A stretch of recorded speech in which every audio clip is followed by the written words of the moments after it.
his lap. My wife got up first. I have to tell the truth. Yes, sir. Come on. When the Honorable Elijah Muhammad called for acceptance, Yes, sir. she was the first one. I was still pondering the question of should I or should I not. Yes, sir. And my uncle, with his beautiful West Indian accent, said, "Get up, man, get up, get up." So I got up.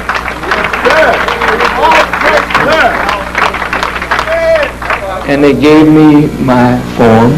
Yes, sir. And my wife and I went to our little hotel room, and we both wrote our letters. Yes, sir.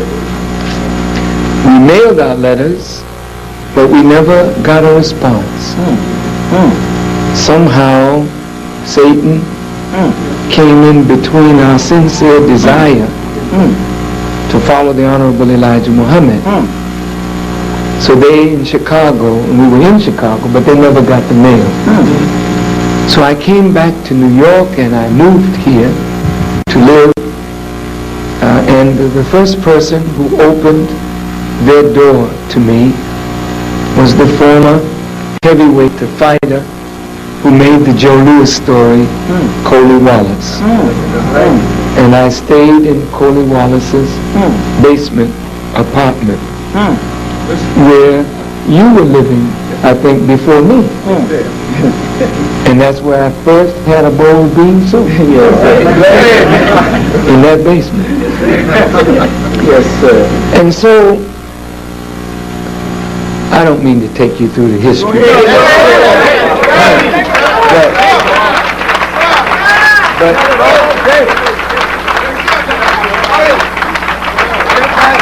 But it wouldn't be fair for me to leave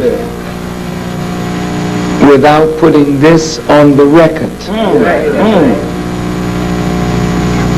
And hopefully writing a chapter in my life's story. Yes, sir. On Yusuf Shah. Yes, sir.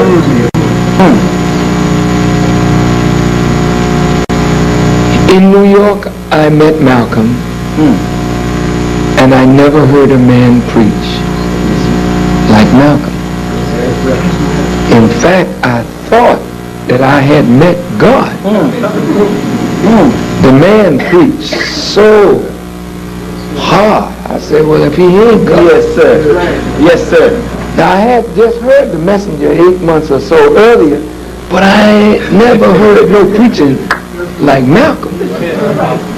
He was a fireball of teaching. And I immediately took my form out. This time, my uncle didn't have to tell me get up. I got up and wrote it again. And some months later, I received my ex, my wife and I, on the same day. But the interesting thing about my journey in Islam is that before I received my ex, I had a vision. And two men were discussing my form. And the writing in the vision was cursive writing, but it really was containing my future. And I was trying my best to see. And the man on the right said to the man on the left, turn it over. It's not time for him to see this yet. And my holy name, when he turned it over, was written on my form in Arabic. But I couldn't read Arabic, so I didn't know, you know. So I went to the mosque that Sunday, and Malcolm X was preaching.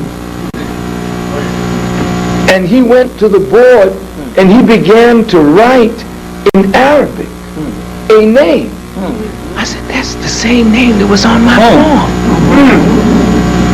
And it was the name Muhammad. Yes, sir. And so that vision, coupled with another, that was just before I got my ex. After I got my ex, in October, by December, it's just 2 months, I was playing downtown at a club called the Village Barn. I don't know whether it's still there or not. Haven't been down in the village in a long time. But you all who know these places, I guess you can tell me if the barn is still there. And I remember I was singing this night and dancing. And as I was dancing, some man said, "It's a girl." So I wonder, she calling me a girl, man. We were going to get into it, you know what I mean? Go ahead. So when I went to check him, you know what I mean? Yes, he sir. said, "Your wife just had a girl." So it was my daughter, my second daughter, Maria. I came uptown to the restaurant because we had a matinee show, so I missed Sunday lectures.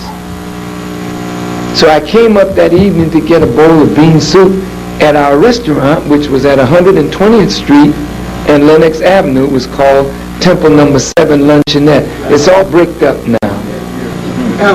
But, you know, that's where it all began for us, you know. And so I got in and sat down with my bowl of bean soup. And one of the very excited brothers said, "Brother Lewis, man, you don't have to leave show business, man. You got to get out." Said the minister said that the messenger said, all of you all in music, in show business, you got 30 days to get out of music or get out of the temple. Think about it. I was shook.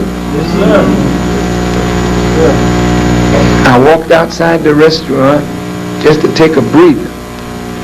And I don't think I walked maybe 30 paces into the block of 120th Street, walking east. And I made up my mind. I said, I can live without music. Yes, sir, dear Father. But I can't live Yes, sir. without the truth. Yes, sir. All praise. And so,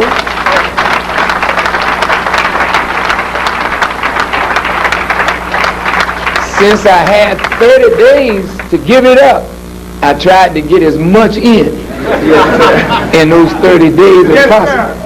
But while I was pondering my fate, Yusuf Shah walked up.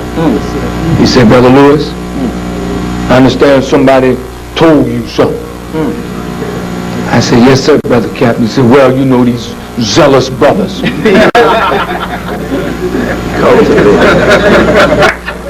And he saw that I was pondering, and he didn't want me to fall out. Yes, sir. And he came to make sure Wise man. that I would make the right decision. Yes, sir. And I told him I made up my mind. Yes, sir. I'm going to give it up. He said, "All praise is due to Allah." He said, "Well, these brothers, they shouldn't run off so fast." Yes, sir. And so we went back in the restaurant. Yusuf Shah was a captain who understood the value of the law of Islam. He understood what Master Farad Muhammad meant when he said the restrictive law Yes, sir. of Islam Yes, sir. is our success. Yes, sir. Well, dear family, when you look at law and you look at restriction and you look at our past in slavery, where we were restricted, Yes, sir. from doing this and that and saying this and that. We are not a people who like too many restrictions. Yes, right. That's right. And if our parents happen to be good, strong Baptists or good, strong Christians, they restricted us. We had to go to meeting on Sunday. We had to go back Sunday night. Maybe in the week we had to go and tarry for the Holy Ghost. We may have to do all kind of stuff. And we couldn't smoke. We couldn't drink. And then on Sunday you had to be, So we didn't take too much to restriction. So the moment we got away from Mama, yes, sir, and Grandmama, we got away from church. Yes, sir. We got away from restrictions, and then ran into the Honorable Elijah Muhammad. Yes, sir.